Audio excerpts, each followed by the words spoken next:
Putting করার সময় putting যত নরম করবেন পুটিং তত সুন্দর হবে, দ্রুত আর অপচয় কম হবে, সুন্দর হবে, ফিনিশিংটা সুন্দর হবে। পুটিং যত নরম হবে তত ভালো। কাজ করে ফিনিশিং 100 সুন্দর করে, কিন্তু দিন শেষে যদি পুটিং খারাপ হয় তাহলে আর কাজে সৌন্দর্য করে গেলাম।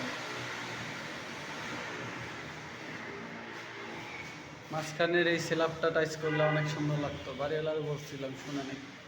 তো যাই হোক, আজকে আমি পুটিং করতেছি একা একা, হেল্পার গেল প্রেগনেন্ট, তাই মেডিকেল নিয়ে গেছে চেক আপ করাইতে। তো আজকে একা একা পুটিং করবো, রান্নাঘর শেষ, স্ল্যাবে বেসিনওয়ালা পুটিং করবো। পুটিং এইভাবে করি আমরা, ও ভিডিও করতে করতে পুটিং পড়া যায়, এইভাবে পুটিং করি আমরা। আপনারা কে কীভাবে করেন জানি না, আমরা এইভাবে স্যান্ডেল দিয়ে করলে ফিনিশিংটা ভালো হয়, মোচাটা সুন্দর করে দেই। পুটিংটা নষ্ট হইতেছে, পুটিং নষ্ট করা যাবে না, কাজ হল লক্ষ্মী, অপচয় ভালো না।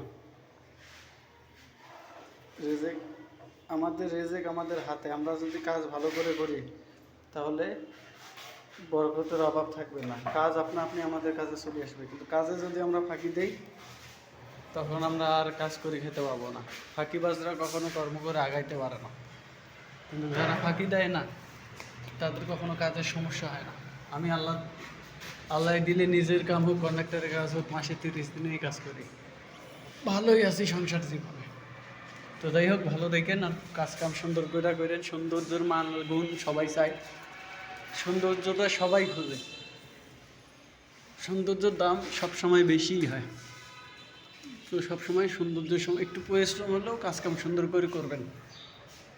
পরিশ্রম তো আমাদের যতদিন বাঁচবো করতেই হবে। যাই হোক, ভালো থাকেন।